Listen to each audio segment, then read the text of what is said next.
apresentação, aceitar. Beleza. Vamos ver? Acho que agora vai, hein? Aí, aleluia! Aleluia! Grande Tudo bem, professor? Tudo bem? Tudo bom? Graças a Deus, tudo ótimo contigo? Excelente. Estava Prazer só ouvindo. enorme. Prazer é meu. E concordando que o Pedro Paulo deve ter encontrado alguma arara azul, bicho preguiça, enfim. O trajeto entre o FPA e Castanhal e Belém deve ser muita aventura. E é bom saber que esse clima pode ser mantido na live, então já tô em casa já. Sim. Aqui é bem descontraído. Vamos ficar bem à vontade, a gente bater um papo com você que é um fera incrível aí na cardiologia veterinária. Eu sei, não adianta. De barba branca para barba branca, certo? Então tá tudo bem.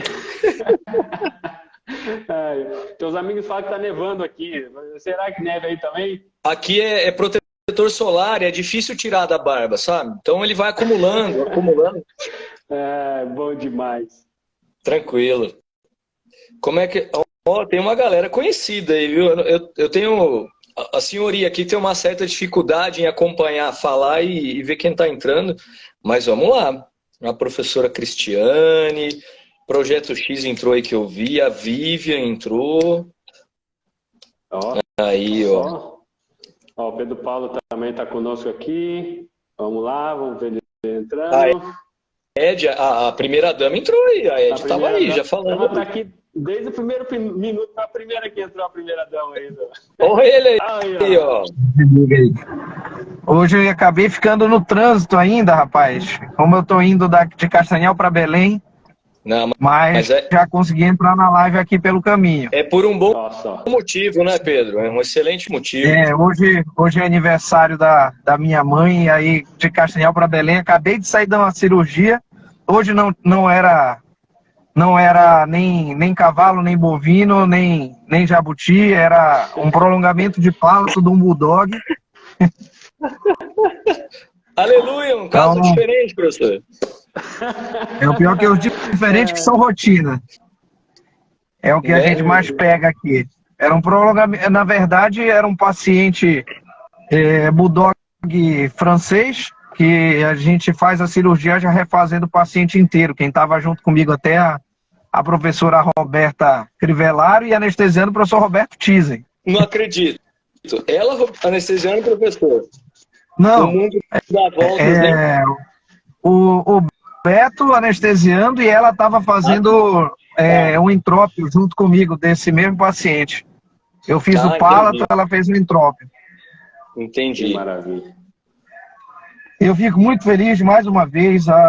Eu vou já, na verdade, eu estou no caminho, eu já entrei para não atrasar muito, mas eu vou dar uma encostada, tem um shopping aqui no caminho, eu vou dar uma parada e estar num lugar mais claro para poder falar um pouquinho mais. É porque esse pedacinho aqui que tem um trânsito mais complicado e aí eu não estava conseguindo também o sinal de internet da estrada, né? Mas já estou próximo a Belém. Eu vou parar nesse shopping aqui que é onde eu vou estar com vocês aqui na live. Fica já de início, professor. Valeu meu xará, Pedrão, no comando aí de mais um bate-papo da Impulsione. Mesmo esse bate-papo, eu como cirurgião e trabalhando diagnóstico por imagem, não é um tema que eu tenha conhecimento, mas eu fiz muita questão de estar nessa live. Meu grande irmãozão Daniel Paulino Cardioboso. O Bozo, Daniel Paulino, é o cara que literalmente dá um show sempre, tudo que é participação dele. Mentira. Em aula, curso. E aí eu fico muito feliz de estar com ele aqui dentro da Impulsione. E claro, né, quando a gente fala de cardiologia, hoje o paciente até que não deu tanto trabalho, mas quando a gente pega uns bulldogzinhos, de vez em quando a gente tem uma surpresa, se não passar para um cardiologista, fazer um exame, para ele conversar bem com o anestesista. Como hoje era o Beto que tinha o maior problema, a minha cirurgia era fácil. Com o Beto mantendo o paciente estável a cirurgia inteira foi bom. Quem sabe é numa próxima, Pedrão, a gente chamar professor Roberto Tizen aí com a gente. Excelente, opa, excelente. Muito excelente. Bom. Vamos convidá-lo, sim, com certeza, para falar de anestesiologia aí, que é outro fera aí também. E aí, vamos iniciar, então, o nosso bate-papo. Vamos falar, então, de cardiologia. Então, a Impulsionivete está trazendo aí para a galera que está online, e vai ficar gravado também, depois nós vamos liberar no YouTube e também aqui no Instagram, esse bate-papo, para o pessoal assistir depois, né? Então, nós vamos iniciar o nosso bate-papo falando sobre cardiologia com esse fera, professor Daniel. Professor, me fala um pouco da tua experiência, me fala um pouco da tua escalada até aqui. Hoje é professor da universidade. Fala um pouquinho para a gente aí como é que está sendo a tua rotina hoje.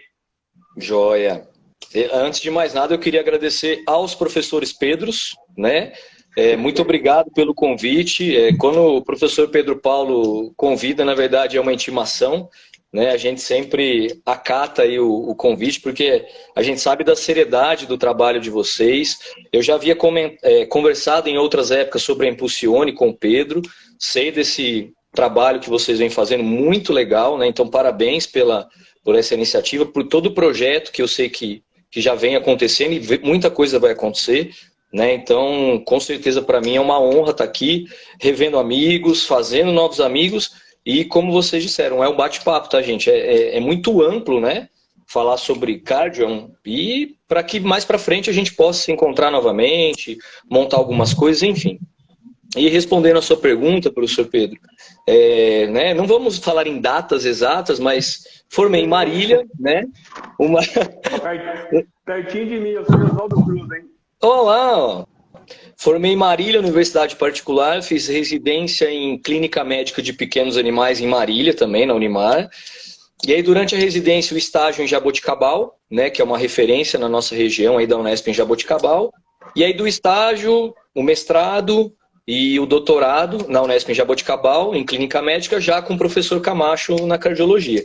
Né? E aí, Jaboticabal, além de um celeiro profissional, é também um celeiro de amizades, porque você vai conhecendo gente do Brasil do Brasil todo, da América do Sul, e aí a gente foi crescendo bastante. Durante o doutorado comecei a dar aula em Ribeirão Preto, e a hora que eu defendi o doutorado veio a oportunidade de dar aula em Franca, né, na Unifran, e na Fafran em Tuverava, que é aqui próximo. E desde então, desde 2010, vamos falar uma data, desde 2010 eu venho então ministrando, né, já doutorado defendido, trabalhando na área de cardiologia, clínica médica geral. Durante o doutorado, a Unesp em Jaboticabal tem essa grande oportunidade, a gente tem a rotina de cardio, não é só o experimento em si, né, só o projeto. Então a gente ficava na rotina, algumas pessoas classificam como uma residência, não tenho, né, um certificado de residência em cardio, mas o aprendizado ali é absurdo, né? Do professor Camacho com a gente, de um pós-graduando com o outro, dos cursos que o professor realizava. Então, isso sempre agregava bastante. E desde então a gente vem trabalhando na rotina, né? Graças a Deus, as especialidades vêm crescendo, né? Não só os especialistas, mas a importância das especialidades, o pessoal se aprimorando, o pessoal procurando um bom profissional. Eu acho que isso é muito importante, porque um curso, né, te agrega um valor, te desperta um conhecimento, ou fala, opa, preciso me aprofundar nisso. Mas os próprios tutores estão percebendo que, né, o oftalmo, o onco, o ortopedista, o cirurgião, o videocirurgião, enfim, né, todas essas áreas correlatas aí vem crescendo bastante. Isso é bom. Quem acaba ganhando são os pacientes, né, porque nisso a longevidade aí vem se demonstrando, né, gradativamente, que isso vem aumentando, graças à conscientização dos tutores e às especialidades que vem aumentando aí. Não sei se eu respondi sua pergunta já. Sim, sim. Respondeu, ele esqueceu só de dizer um detalhe, Xará, que ele é da grande metrópole Palmital, né? Então, ele esqueceu desse detalhe aí. Palmital, um prédio e um semáforo, né? Onde lá você aprende a se virar com o seu esteto e com o seu termômetro. Somente isso. Palmital? Ei, rapaz. Divisa com o Paraná. Eu conheço ali, tem o Dr. Nivaldo, grande amigo lá de Pô, carreira internacional, olha, doutor Nivaldo, ó. Esse não, Nivaldo, ele vai ver esse vídeo. Excelente. Oh, e foi bom avisar que vai ser gravado e vai ser disponibilizado no YouTube, enfim, porque eu tenho que tomar cuidado com o palavreado, né, Pedro? Mas tranquilo, nada que a gente depois coloque um pizinho pelo meio. Ah, não, então mas beleza. assim, pode ficar tranquilo, professor. É bom O evitar YouTube processo, né? não vai chegar a bloquear o nosso vídeo por isso, não. Mas Que show! bom. E dentro disso, né, como o professor Daniel falou, né, a Jabuticabal é uma referência muito grande na cardiologia. Então, o professor Camacho, que hoje eu acho que aposentou, não foi, professor Camacho, Daniel? Aposentou, mas criou, né, assim, uma escola assim, enorme orientados. de cardiologistas. Hoje, os maiores referências da cardiologia do Brasil passaram por lá. Então, é muito legal estar aqui com o professor Daniel, que é o cara da velha guarda da cardiologia. Ele, igual o meu amigo Pedrão Herrera, também é artista. Ele esqueceu de falar dessa trajetória, que quando ele não está nessa live aqui, ele está na live de show. O professor Daniel, multi-instrumentista, baterista, tecladista, cantor. Não. Então, Meia boca. Meia boca. E profissional. Quando ele não tá em 1, 2, 3 projetos de banda, assim como também ele dá 1000 aulas, ele também é ligado no 220. Agora ele diminuiu um pouco porque tem 2 meninos pequenos que não estão deixando dar muita folga. Estão gritando lá embaixo. Vocês dois estão juntos aí, né? Eu já passei dessa fase de filho pequeno, só tenho a minha filha que está com 10 anos, já está grandinha. Já tem 2 adultos já, inclusive um nosso colega futuramente, né? Está na medicina veterinária, indo para o 2º ano. Então, eu consegui levar um para a nossa vida. Mas você foi pai com 10 anos, professor? Eu comecei cedo, né? Eu coloquei a carroça na frente dos burros.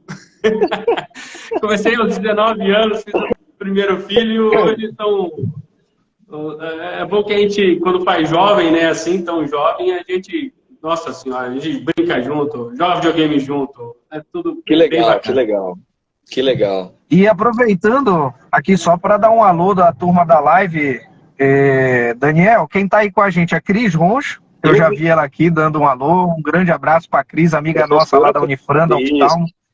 Professora Cristiane Roncho. Cris, numa próxima aí, o Pedrão Herrera já te chamar para falar de oftalmo aqui com a gente, hein? E você sabe Fernando, que também está por aqui, ó. Isso, ele tá aí. Eu já vi ele aí aparecendo na live. Barruano. Meu filho Guilherme, futuro vet, tá aí. Fernando também, outro fera da cardio que tá aí. Que massa. Calouro do professor Daniel, lá da cardio de Jabuticabal, mas o cara fera ali da cardiologia também. A Cris acabou de falar. Né?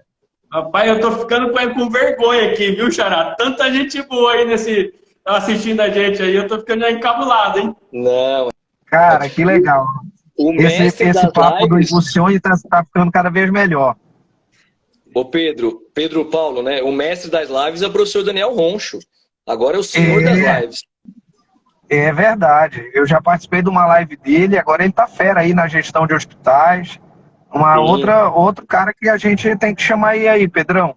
Uma outra vertente. Mas falando em coração, já para a gente puxar esse gancho, a minha rotina, como a gente vem trabalhando muito com a endoscopia, do trato respiratório e a cirurgia, que é algo que eu sempre faço, nem sempre vídeo, né?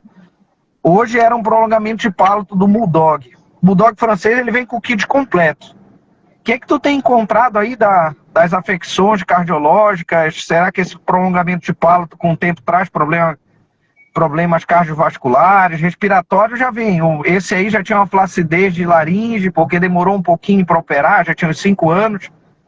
Então, o que mais tem para contar aí? O que os proprietários que têm Bulldogs ou os colegas que estão atendendo têm que pensar aí no coração desses pacientes? Legal.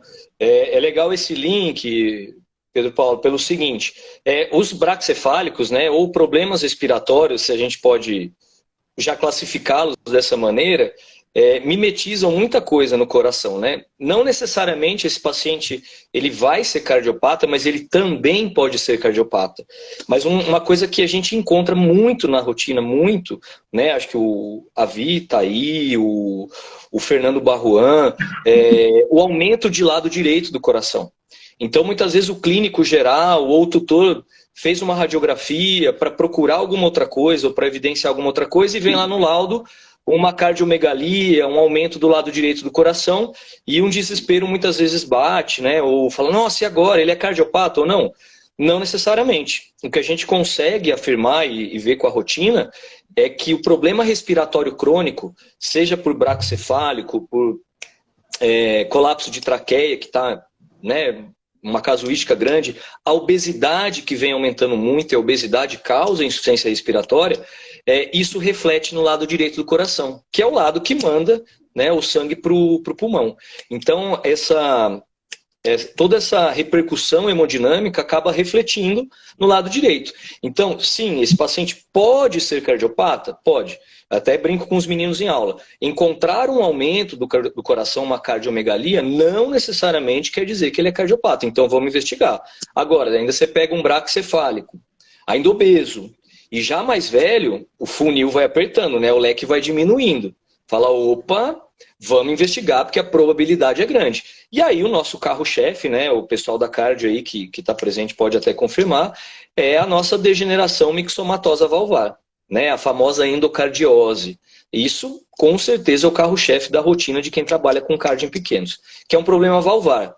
Miocardicamente, esse coração trabalha bem por um período, né, enquanto essa degeneração ela vai se progredindo, e esse animal apresenta sopro desde o início, né, essa regurgitação, sopro de regurgitação valvar, mas que não necessariamente ele tem uma clínica cardiovascular. Então, muitas vezes pode ser um achado.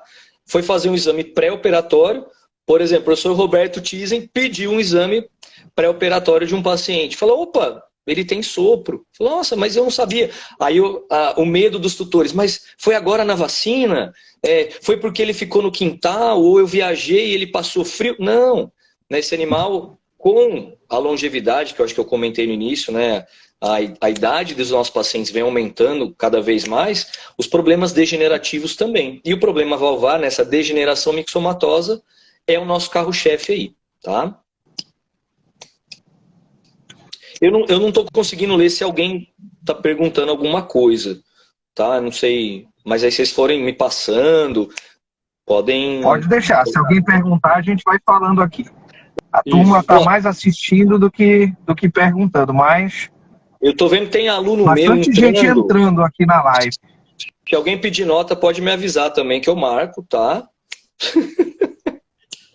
Então, pessoal, aqui para quem está online com a gente, como esse é um bate-papo muito legal, fiquem à vontade para deixar seus comentários, para fazer suas perguntas, né? Então, por favor, participem dessa live, né, para que a gente possa trocar essa informação importante com quem realmente é referência no assunto aí, tá bom?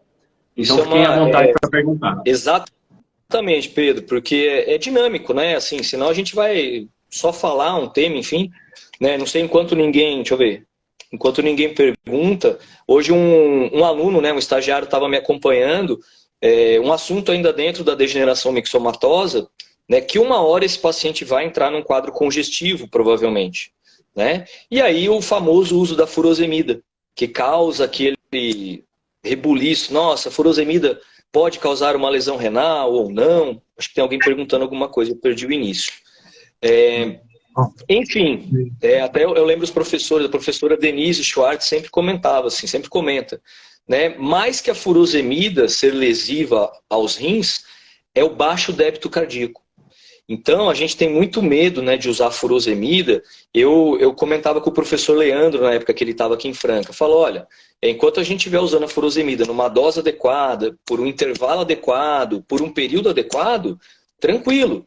Né? Eu me preocupo muito mais com o baixo débito cardíaco, que vai diminuir o débito renal, e aí sim provocar uma injúria renal, né, do que a própria furosemida propriamente dita. Lógico, uma dose que você teve que usar de ataque emergencial, alguma coisa, pode causar? Pode. mas se preocupem mais com o baixo débito cardíaco do que com a própria dose da furosemida dentro do preconizado, né? Dentro da dose preconizada. Alguém perguntou alguma coisa? Sim, o Felipe Borges Betti, sobre o assunto sobre braquicefálicos ainda, né? A hipertensão pulmonar nos braquicefálicos também é uma alteração constante, tudo relacionado a essas alterações de vias superiores, o pulmão acaba ficando mais duro? Nossa, a gente tem aparecido bastante, né? Tem a pré-capilar, a pós-capilar, e eu lembro até do Fernando Barruanda numa palestra disso, numa semana acadêmica, né? E tem acontecido bastante, tá? E aí muitas vezes ela, de uma certa maneira, pode ser silenciosa. Porque você não vai ouvir, né, o clínico geral, você não vai ouvir um estertor pulmonar. Dependendo da qualidade da imagem da sua radiografia, você acaba não percebendo algumas alterações. E aí esse animal entra num quadro de dispneia, esse animal entra num quadro de taquipneia, e você não sabe de onde. E aí muitas vezes a pessoa, né, no desespero, acaba usando a furosemida, achando que é um edema, alguma coisa, e não é. E esse forçar o pulmão, sim, pode gerar um quadro de hipertensão pulmonar. Até a própria degeneração mixomatosa valvar a longo prazo pode promover essa hipertensão pulmonar. E aí é uma complicação a mais, né? Uma medicação a mais que a gente tem que pensar, que é o famoso sildenafil, né? Que a gente usa como esse vasodilatador pulmonar e graças a Deus nos ajuda aí na terapêutica, como de uma medicação para terapêutica cardiovascular. Show. E tem mais. Professor, assim, na tua maior rotina, né, hoje, atendendo, quais são os casos de maior rotina da cardiologia hoje? Seria as cardiomegalias mesmo ou não? Não, a degeneração mixomatosa vem, né, o famoso sopro, principalmente em mitral, né, vem bastante. E aí é uma coisa até legal de desmistificar, Pedros, é que antigamente, há um tempo atrás, né, na época que nós não tínhamos barba branca, falava-se que era uma doença de cão velho de pequeno porte. Né? Mas por quê? Porque eles viviam mais. Só que hoje em dia, na rotina, o que a gente vê? Continua sendo, né, uma doença já de um cão adulto velho, mas que não se tem mais a definição de pequeno porte. Pastor alemão, labrador, bull terrier, border collie, pitbull, Golden. Mas oi? Golden, né? Golden, né, os retrievers, né? Por quê? Porque estão vivendo mais. Então isso, professor J. Pepe acabou de entrar aí, ó. O nosso cantor da banda Docs. Olha que massa, ó. Outro da Card, ó, só referência lá de Jabuca. E isso vem aumentando bastante, Pedro. Então, assim, a cardiomegalia pode vir presente ou não, depende da fase que esse animal se encontra, né? Mas ele já vem com sopro, tá? Então, você fala assim, Daniel, eu falo assim, ó, atendi 10 pacientes no dia. Se os 10 forem cardiopatas, 8 ou 9 em degeneração mixomatosa valvar.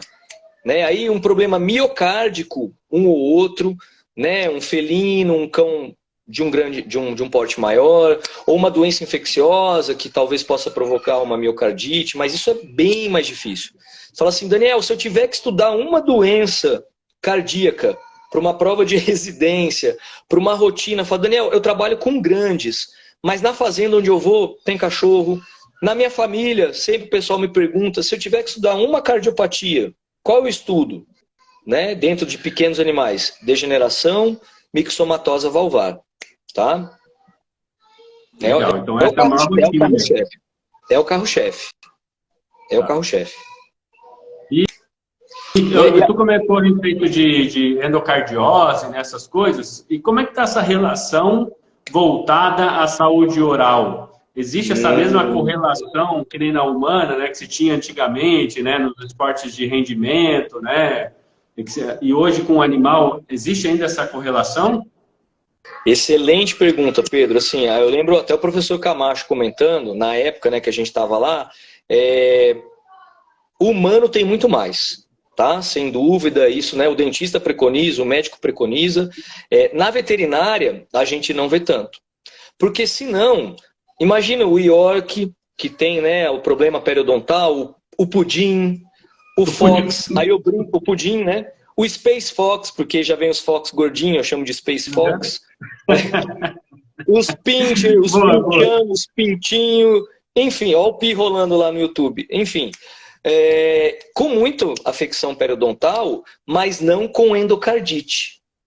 E sim com a endocardiose, né? E sim com a degeneração mixomatosa valvar. E aí o que o professor, né, comentava na época pra gente, fala assim, gente, não desmistifica diretamente isso pro tutor. A gente não vai mentir pro tutor. Porque se ele fizer uma higiene oral, fizer um tratamento periodontal, vai ser bom pro animal. Porque a gente trata o paciente, lógico, na nossa área de atuação na especialidade de cardiologia, a gente acaba enfocando mais a cardio. Mas a gente não trata o coração.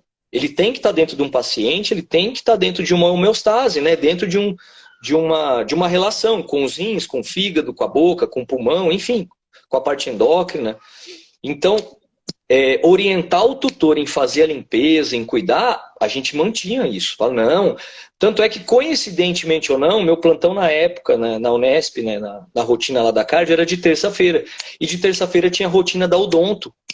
Então, muitas vezes a gente recebia muito paciente da odonto, né? Para fazer o atendimento, né, os exames pré-operatórios, pré-anestésicos, para entrar no procedimento de limpeza, extração e tudo mais. Então a gente mantinha. E tem que limpar? Tem.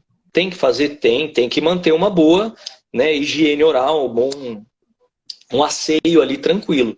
Mas de ter aquela relação constante de problema oral com a endocardite, senão seria um dos carros-chefes da cardio a endocardite. E não a endocardiose. Sim. Perfeito. Mas é uma excelente pergunta. E aí, já desmistificando uma lenda urbana, né, como a gente chama, não sei se tem só veterinários ou se tem tutores aqui também, né, leigos, enfim, a questão do infarto. Porque a gente recebe... Eu ia fazer essa pergunta. Então, faça a pergunta, professor, pode fazer. Cachorros sofrem infarto?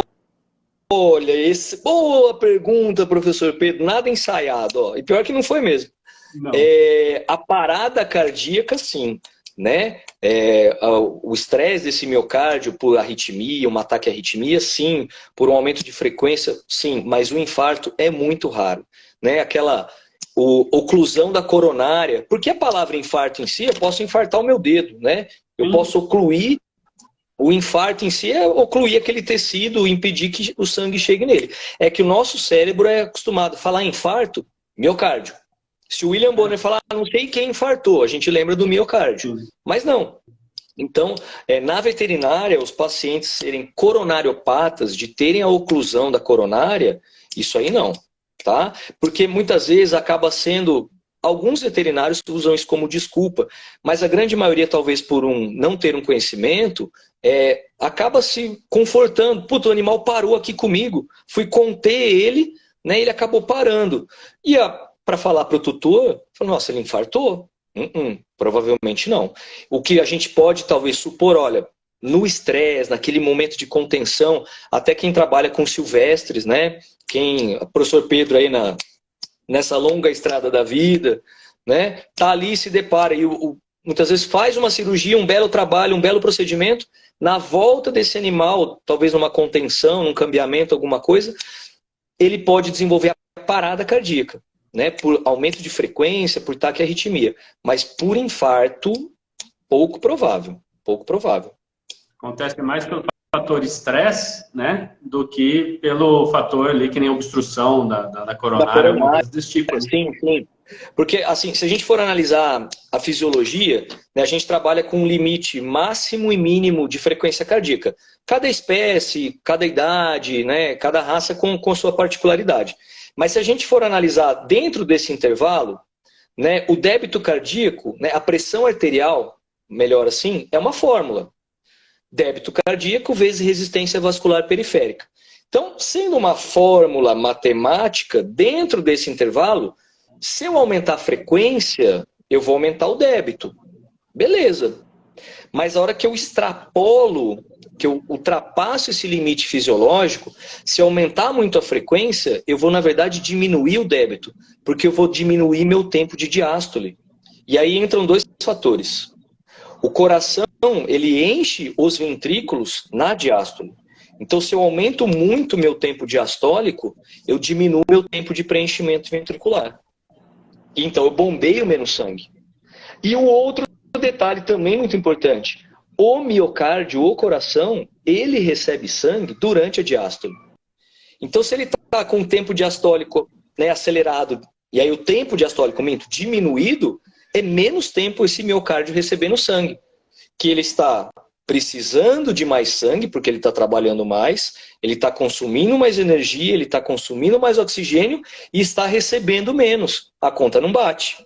É a hora que ele para. Então, nesse estresse absurdo de você ultrapassar o limite fisiológico, é a hora que ele pode ter a parada cardíaca e não o infarto. Né? É que nem falou, vamos jogar a bola agora? Falou, se eu começar a aquecer, eu já tenho que parar, porque eu estou sedentário. Meu esporte agora é sobrado, eu moro num sobrado, então eu subo e desço escada e carregar a criança. Só. Já tá melhor que eu, então, hein?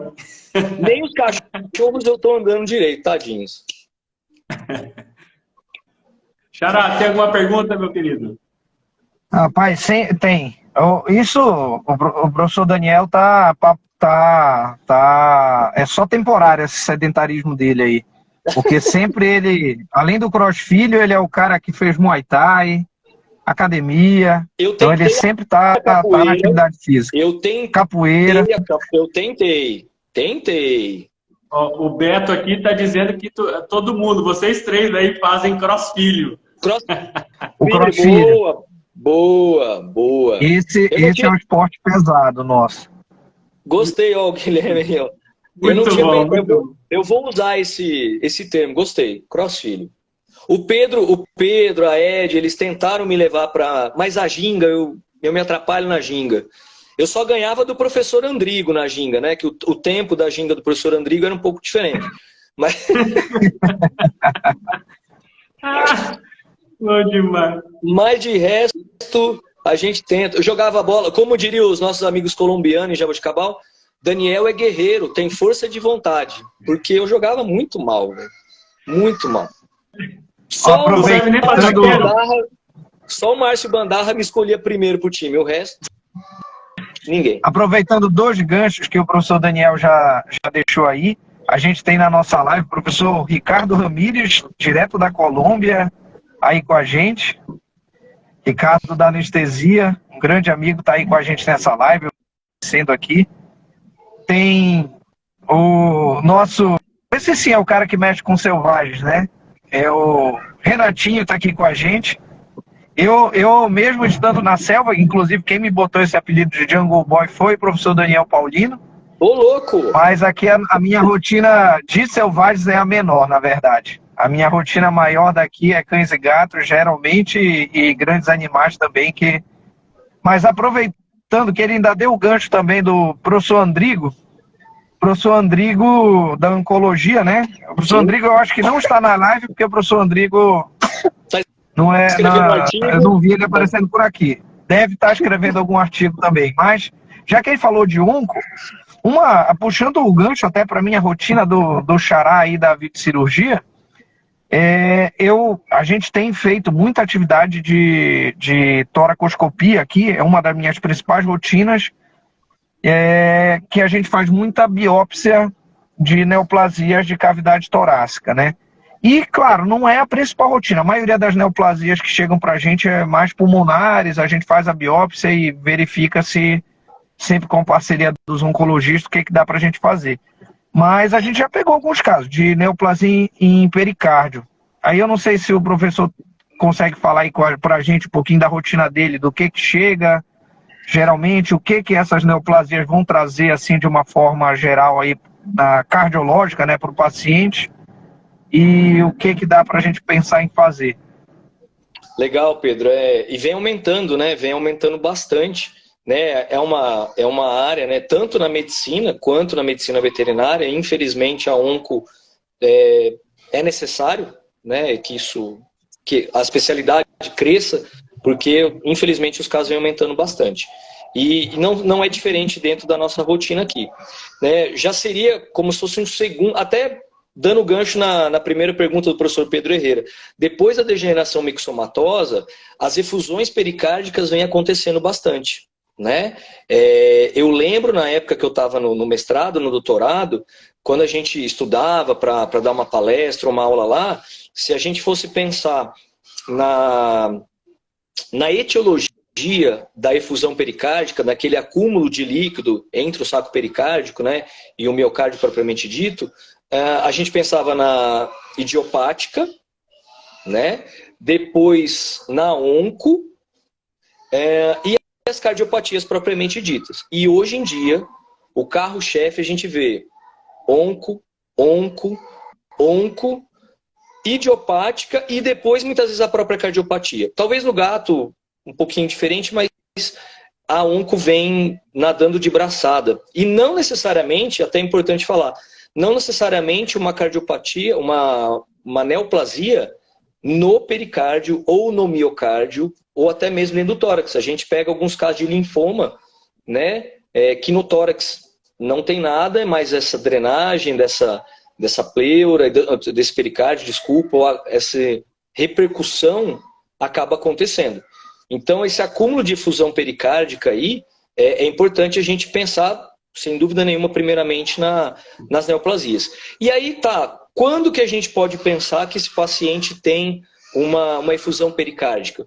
Eu brinco, né, na aula, falo assim, ó, os principais sinais clínicos, sem a gente precisar de imagem, de exame complementar, abafamento de som.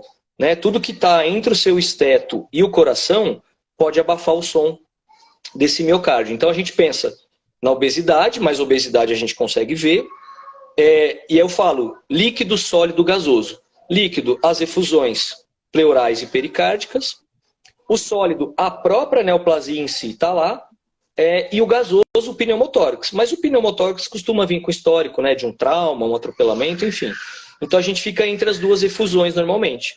E aí, a efusão pericárdica, o primeiro local que ela repercute hemodinamicamente, no sentido de congestão, é o lado direito. Então é aquele paciente que entrou em insuficiência cardíaca congestiva direita, normalmente antes de entrar em insuficiência cardíaca congestiva esquerda. Por quê? Porque a hora que o líquido vai se acumulando no saco pericárdico, inicialmente ele vai causando uma pressão no saco pericárdico, que é fibroelástico e vai aumentando, ok. Só que a hora que esse saco pericárdico para de expandir, a pressão do líquido começa a ser no miocárdio. E de uma maneira homogênea. Só que o lado esquerdo está acostumado a trabalhar sob pressão, né? Então ele tem uma pressão sistólica, ele tem uma pressão diastólica importante. O direito não. O direito nunca precisou trabalhar sob pressão. O pulmão estava lá em cima, né? Ele nem pode mandar sangue com pressão, senão ele causa uma lesão pulmonar. E aí o que acontece? Essa efusão pericárdica, normalmente, né, praticamente que obrigatoriamente, causa primeiro uma insuficiência cardíaca congestiva direita, com que?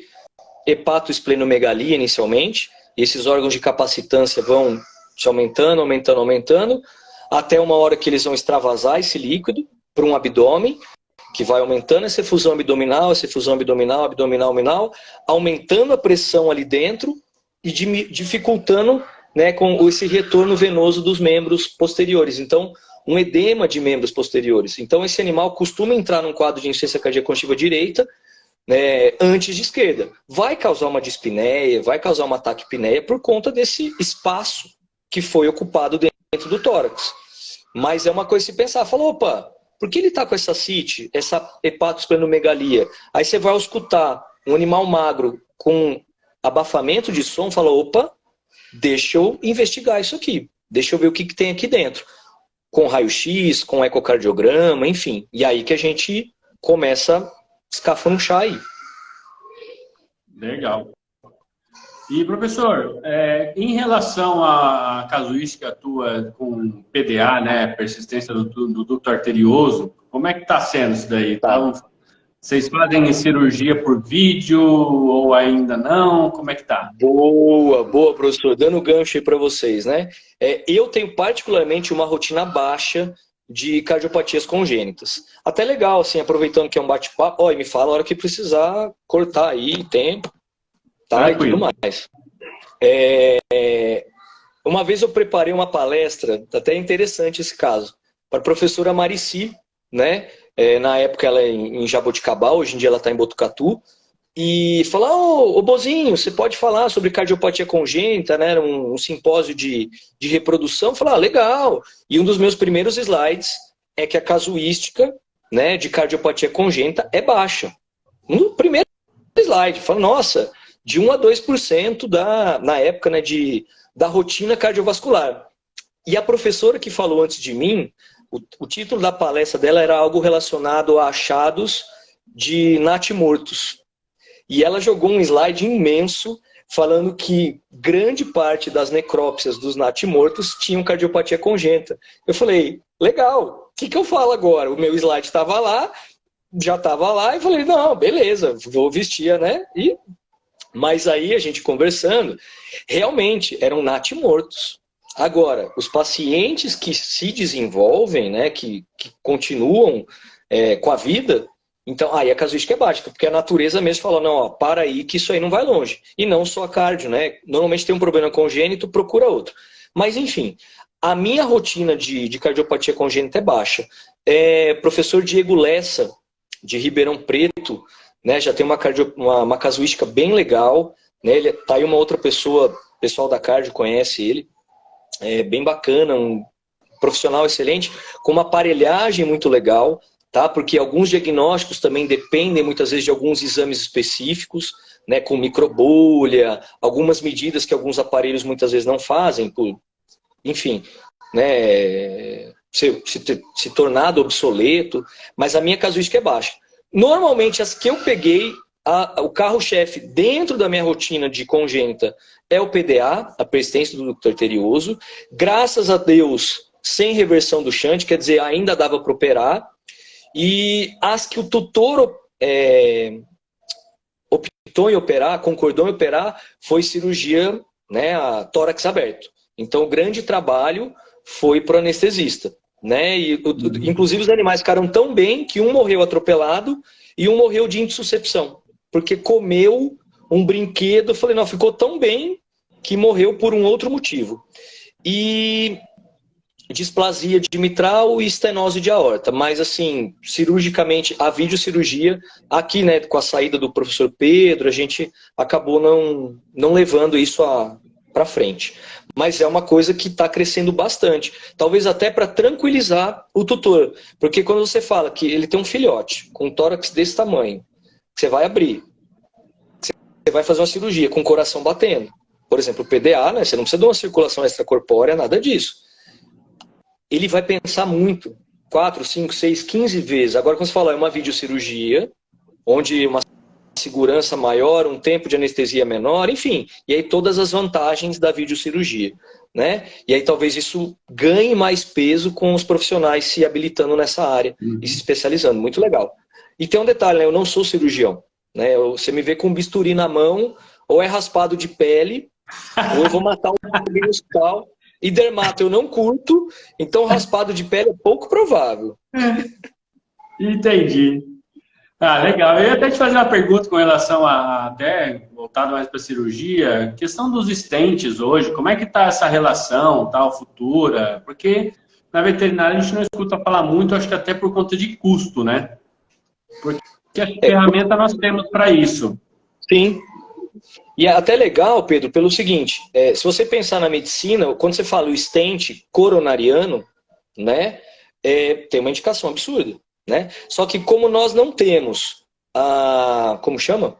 A coronariopatia, o infarto propriamente do miocárdio, isso para a gente começa a cair em desuso. Agora, uma coisa que vem crescendo, né, que vem se ampliando, é o stent para sair um pouquinho, mas sendo um paciente que eu pego, para o colapso de traqueia, que vem na casuística, que eu brinco que, por exemplo, é o kit algodão doce que vem para a gente. Obeso, normalmente poodle ou maltês, obeso branco, com colapso de traqueia e com degeneração mitral. E aí ele fala, quando a gente fala, ó, a degeneração mitral não tem cura, o colapso de traqueia não tem cura, ele começa a entrar em desespero. Aí ele procura na internet, ele fala, ó, eu vi uma cirurgia de stent. Eu acho que isso tem que ser pensado, em que fase, como está o pulmão desse paciente. Tá? É uma coisa muito importante, a gente não pode pensar só na traqueia, a gente tem que pensar no pulmão desse paciente e pensar no sinal clínico, porque se eu coloco um stent, um corpo estranho dentro do anel traqueal, se o objetivo do tutor é erradicar a tosse, eu não sou cirurgião, eu não faço, cuidado, mas eu acho que se esse animal está tendo síncope, está tendo insuficiência respiratória, pode ter risco de morte por conta do colapso, aí é uma indicação legal. Tá? Sim, eu não sou... Por causa a tosse incomoda, já não é a indicação do stent, né? O stent é o último caso, é para salvar o animal do risco de morte. Né? Isso. E sempre avaliar também o pulmão, não só a traqueia. Tá? Pronto, porque muitas vezes o pulmão já não está viável. De tanto sofrimento. E aí, você resolve um problema. Aí ele morre depois. Aí morreu de infarto. Putz, morreu de infarto. Entendeu? Aí podia ser broncomalácia ali já, né? Exato, isso mesmo. Exatamente. Nós temos uma pergunta aqui do Renatinho, que é o Releléu. Um fera aí, não sei se o doutor conhece, mas conhece ele? Ele é um fera aí da parte de Silvestre, né? Que massa. Os casos dele muito legais. Ele fez uma rinoscopia numa leoa, acho que hoje ou ontem. Muito legal. Ele fez uma pergunta aqui. Professor, o senhor tem muita casuística de hipertensão pulmonar secundária, a situação que levam ao surgimento de insuficiência cardíaca esquerda? Se sim, como o senhor costuma abordar esses casos? Renato, né? O Renato. Tá. Na verdade, Renato, quando na minha rotina, tá? Falando da minha região aqui e da minha circunstância, é ao contrário. A insuficiência esquerda levando a essa hipertensão pulmonar, tá? Normalmente a gente pega muitas vezes o quadro de um lado direito já se comprometendo. Então, assim, normalmente eu já estou tratando esse paciente por um problema de ICC esquerda, né, por degeneração mitral, que é o nosso carro-chefe, e aí, progressivamente, mais no caminho, que a gente brinca, né, no caminho da progressão da doença, ele pode desenvolver essa hipertensão pulmonar. Mas então a gente sempre tem que estar atento, porque aí, né, para quem depois for trabalhando mais na área, uma coisa é ele ter as válvulas insuficientes, né, por a hipertensão pulmonar causa uma insuficiência de válvula tricúspide pulmonar, mas não quer dizer que ele tem uma degeneração em tricúspide, uma degeneração em pulmonar, né? E aí vários parâmetros de fluxo, de velocidade, de regurgitação, e aí tem toda a classificação, que aí se a gente for entrar aí tem que abrir slide, né, pra gente mostrar e tudo mais. Mas bem interessante, né? Mas pelo menos na minha rotina aqui, assim, é mais a esquerda causando hipertensão pulmonar. Show. Guilherme também, Guilherme Molina, meu filho. Oh, coisa linda. Opa! Fez uma pergunta também. Qual doença congênita é mais comum, doutor? Tá. Relacionada a cardio, né? Tá. Na minha rotina que eu tenho visto aqui, a persistência do ducto arterioso, né, que é uma falha dessa circulação fetal que era para ter se resolvido e não se resolveu. Né? Eu lembro até do professor João Paulo, o JPEP, falando que se a gente pensar, encontrei um sopro num paciente filhote, espera até umas 17 semanas, né, 18 semanas aí, porque isso pode se resolver sem um resquício da circulação fetal. Mas, isso se progrediu, passou de 4 meses, 6 meses, 1 ano, falou, opa, alguma coisa se permaneceu. E aí, na minha rotina, a persistência do ducto arterioso é o carro-chefe. Mas eu não tenho uma rotina grande de cardiopatia congênita. Vamos enumerar as que eu costumo pegar. Persistência do ducto arterioso, a displasia, né, de mitral e a estenose de aorta. E as estenoses de aorta, coincidência ou não, sempre foram em bulldog francês. Coincidência ou não, foram em bulldogs franceses. Aproveitando aqui, consegui voltar. Tinha caído a bateria do celular. Tem um abraço aqui do professor Matheus, cardio também. A turma de cardio está em peso aqui. O Matheus com a gente. Grande Matheus. Professora Thaís aí, professora Thaís Seixas. professora Thaís. Temos uma pergunta, ó. Existe alguma cardiopatia que leve à morte súbita, tirando o caso de miocardite? Tá. Quem que perguntou? Aqui entrou pelo canil Black Belga, mas é a professora Roberta Crivellaro. Já vamos Estava comigo em cirurgia fazer o agora. merchandising do canil, né? Inclusive, por baixo eu tô com uma camiseta, não, tô brincando. Eu queria agradecer o patrocínio do canil, né? Por essa, não tô brincando, não. A Impulsione, com certeza, aí é o nosso. Mas brincadeiras à parte. Rô, quando se fala em miocárdio, eu até falo nas aulas, ó, falou em miocárdio, eu tenho medo. Eu falo pro tutor, existe risco de morte súbita. Porque a partir do momento que você envolve miocárdio, sendo cão, sendo gato, sendo cardiomiopatia hipertrófica, sendo cardiomiopatia dilatada, né, independente da causa, por aminoácido, por quimioterápico, por anabolizante, ou as miocardites, falou em miocárdio, existe risco de morte súbita. E são as cardiopatias mais arritmogênicas, né? Quer dizer, que podem provocar uma arritmia. E aí, o risco de morte súbita. Então, por isso que, né, graças a Deus, o nosso carro-chefe é a degeneração valvar, e é difícil você pegar ela com uma arritmia. E normalmente, quando tem uma arritmia atrial, por conta de uma dilatação, né? De um remodelamento atrial absurdo aí que pode acontecer, e aí a gente pode ter, normalmente, quando acontece, as arritmias atriais. Mas pensando em morte súbita, eu penso em miocárdio, independente da causa. Ó, Marcela, Roberto, ó. O Renato fez uma pergunta aqui agora, ele complementou também quem está falando do stent, né? Ele falou exatamente o que a gente falou também, né? Com relação a que é o último caso, né? E, professor, como tem sido sua casuística com dirofilariose e como tem sido o seu protocolo de tratamento para casos graves? O senhor considera cirúrgico? Tá. O último caso de dirofilariose que eu vi aqui foi da professora Georgia, professor Pedro Paulo. Você lembra dele?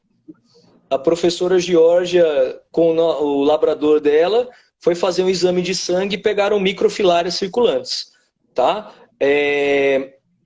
Para ser considerado um ponto cirúrgico, tem que ter uma carga verminótica ali, causando um tamponamento importante, né? É muito mais fácil a gente prevenir. Então, assim, pegar esse caso de eu precisar intervir, nunca peguei, né? Talvez por estar localizado numa região mais interiorana, né? Então, Marília é interior, eu nasci em São Paulo, fui para Palmital, é interior, né?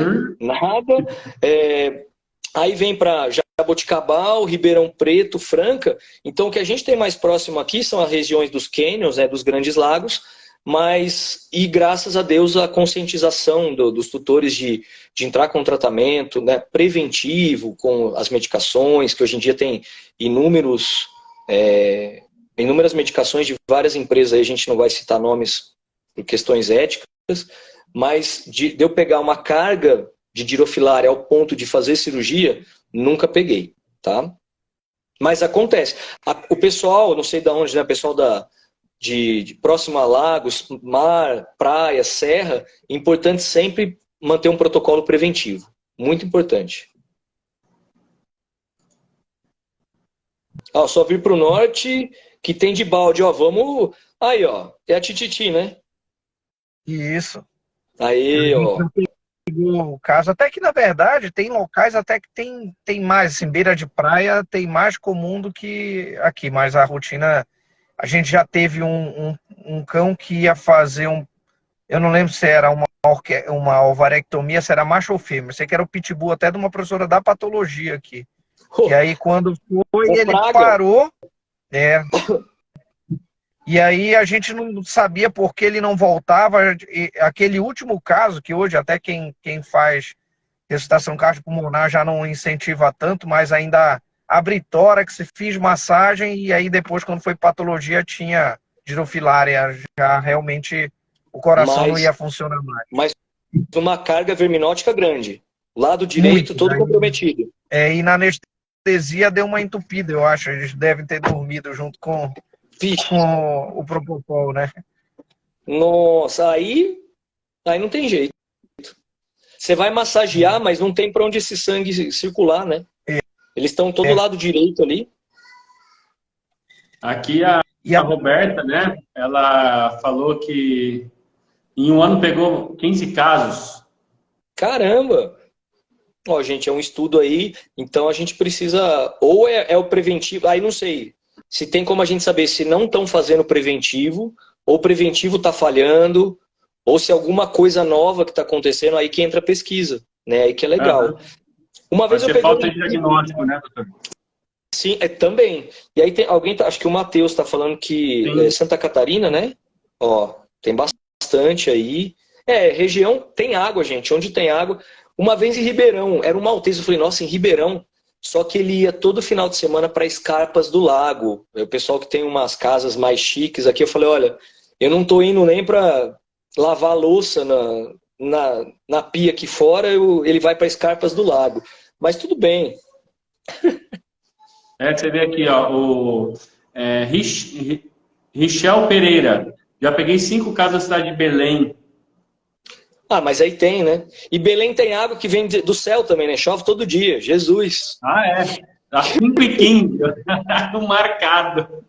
Ó. Então, assim, tem uma poça d'água, ó. Cuidado que pode ter. Vai mosquito e vai, enfim. Não, brincadeira, Pedro. Brincadeira,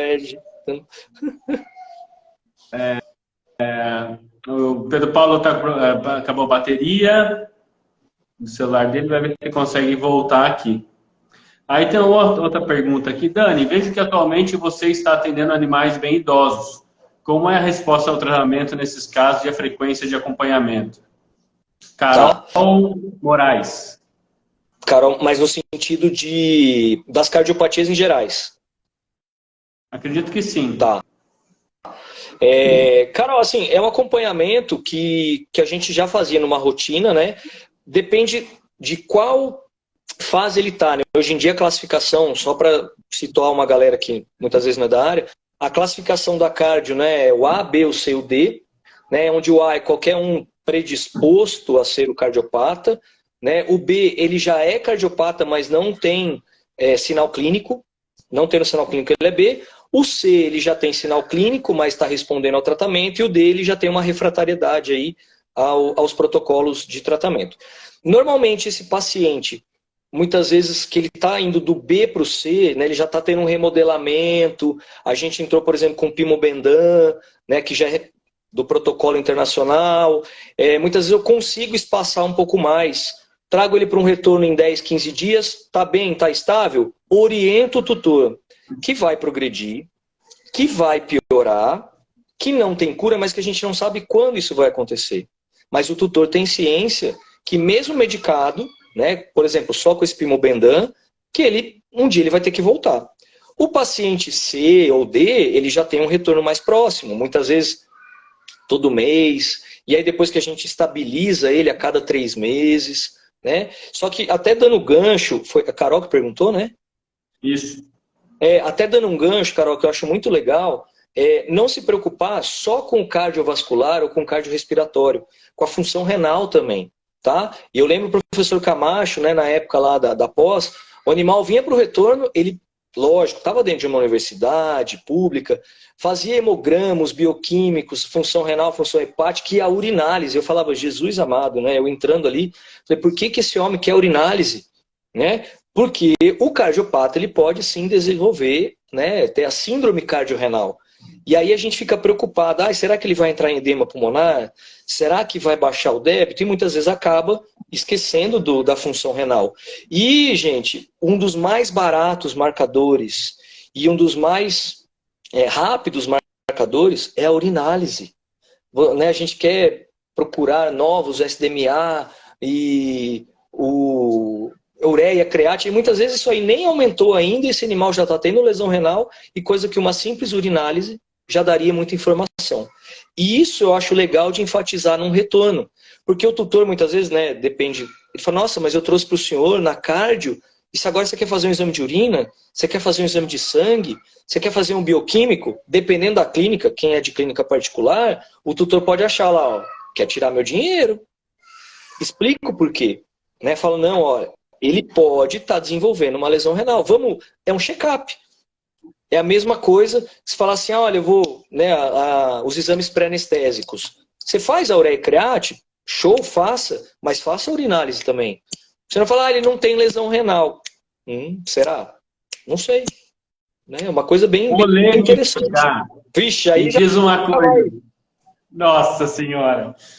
Já estamos estourando o horário, então assim, ó, eu queria fazer uma pergunta em relação a justamente o SDMA, que, né, tá vendendo aí como o exame, o exame que é para detectar a insuficiência renal, né? Né?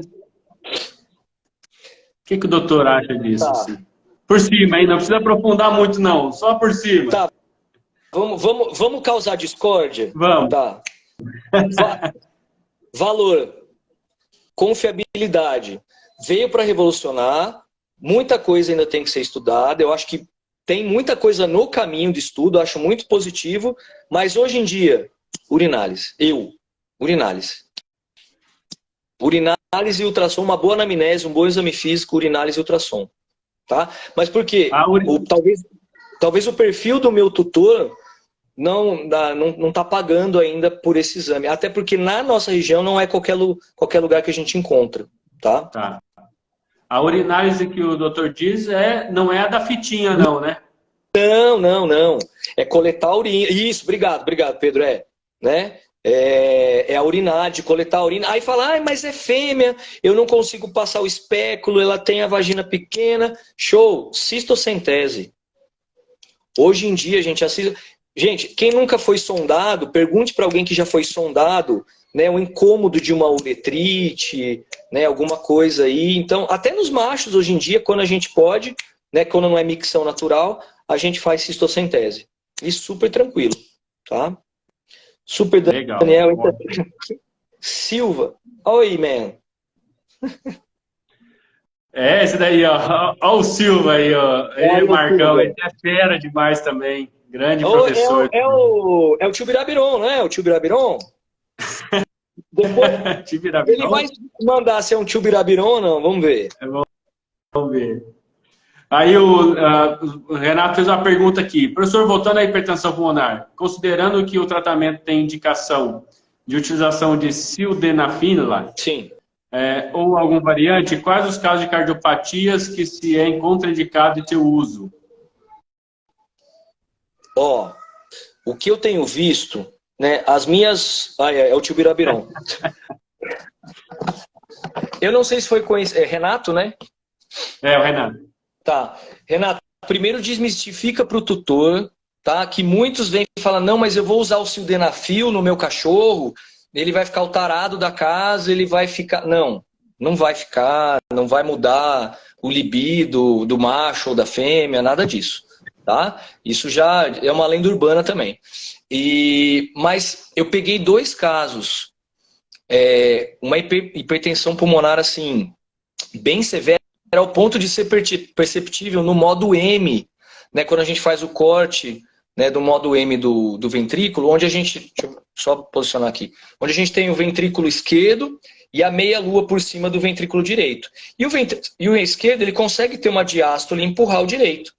A pressão do direito estava achatando o septo, né, interventricular ao ponto de prejudicar a diástole do esquerdo.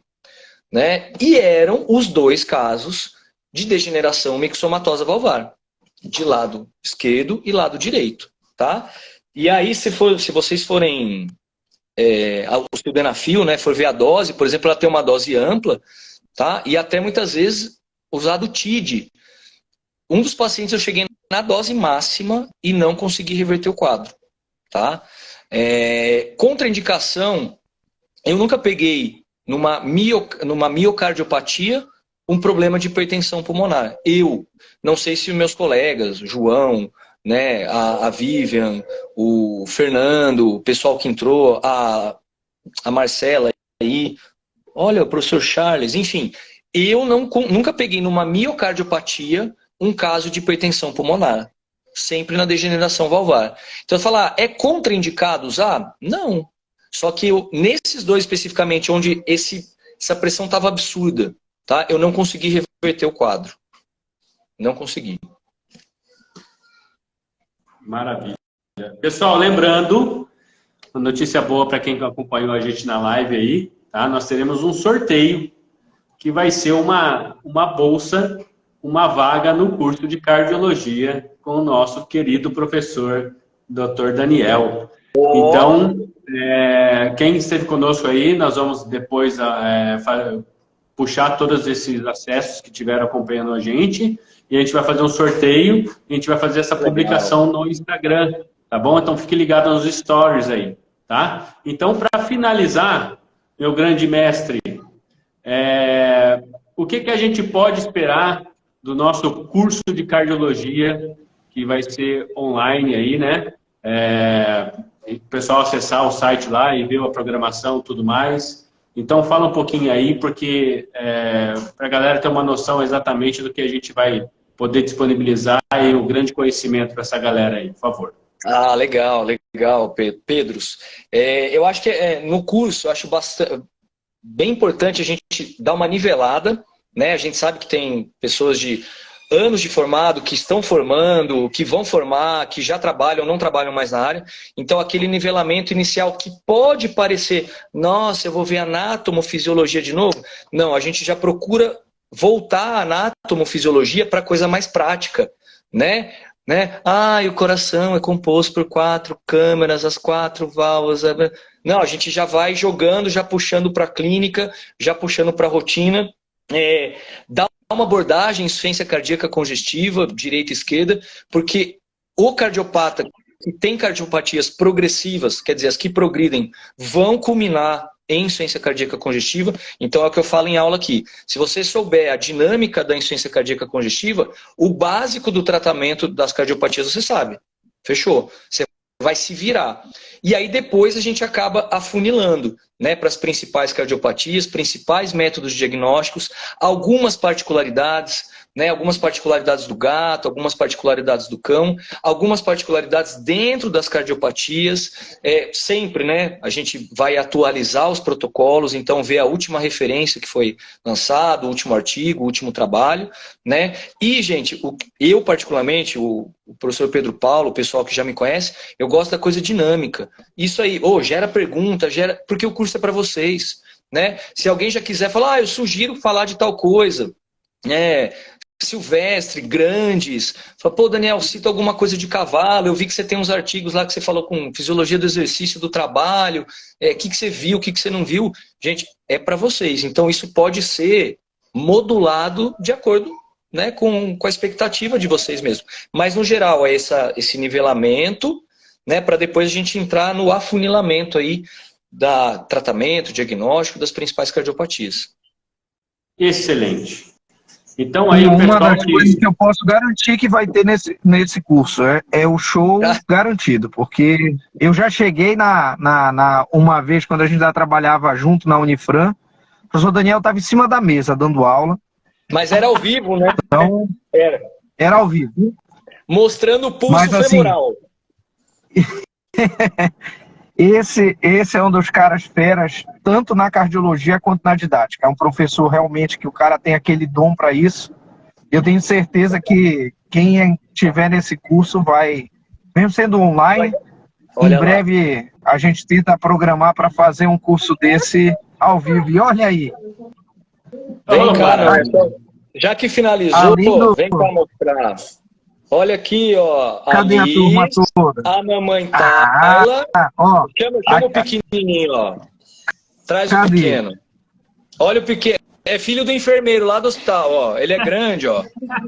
Porque eu não tenho genética para isso, ó. Família bonita, hein? Parabéns, professor. Puxaram pra mãe. Com certeza. Olha aí, o cara, então, pessoal, o cara é tão bom. Ficando por aqui que o cara que comanda o coração das menininhas. Da última vez a Tayla reclamou porque as meninas estavam mandando mensagem para ele já no Instagram. Eu falei, não, mas agora a única menina que manda no coração é essa que está sentada e a outra patroa que está aí do lado. É isso aí. Mas, gente, ó, queria agradecer aos professores Pedros, né? a Impulsione pela oportunidade, pelo trabalho de vocês que estão fazendo, chamando, né, toda essa galera de amigos, né, por não só amizade, mas por questão de agregar conhecimento. Acho que a gente sabe que dá trabalho, esses professores desmarcam em cima da hora, né, causam problemas para vocês, e aí vocês sempre muito solícitos. Então acho que a gente só tenho a agradecer e que isso continue. Nossa amizade, a parceria, que outros cursos e outras coisas aconteçam, né, filho? É isso aí. Show de bola, e vamos acontecer. Vamos fazer um curso presencial para que o professor possa subir em cima da mesa e mostrar a pulsação femoral. Isso é o de menos, viu, Pedro? Isso é o de menos. Olha aí, ó. Então, olha aí, quem entrou? Até o professor Andrigo, essa ilustre presença aqui, olha aí. Essa daí Andrigo tem que ser mencionada. E um horário desse da noite, que o Andrigo ainda veio dar um alô aí pra gente. Eu aqui bastante, viu, mestre? Olha só, olha lá. Que Que legal. legal. Ó, se alguém der um print aí, do Brasil. me marca. O velho aqui só sabe repostar no Instagram, tá? Eu reposto. Bom, a gente faz aqui e te manda para você repostar. Obrigado. Assim, um imenso prazer te conhecer, né? Muito obrigado pelo esse bate-papo incrível, né? Foi muito proveitoso. A didática realmente é o que todo mundo diz mesmo. É muito bom. Muito obrigado. Professor Pedro Paulo, meu querido amigo, obrigado mais uma vez por estar conosco aqui. Aproveita aí o aniversário da mãe. Manda um beijão para ela. Eu cheguei na hora aqui, ó. Vamos dizer que eu não estava na estrada, ó. A gente acredita. Olá, você viu o tia Ed? A Mari tá lá, a Mari tá no carro. Todo mundo aqui, ó. Ó, quem tá aqui. Olha lá, tia Ed, a Mari. Que é porque dormiram no carro, por isso que não tava essa gritaria aqui dentro. Entendi. Que maravilha. A Mariana tá dormindo. Olha Não lá, dá nem pra ver ela aqui no estúdio. A Mariana dormindo. Ó o Vicente. Dá um tchau aí, Vicente. A Ed tá aqui do lado, ó.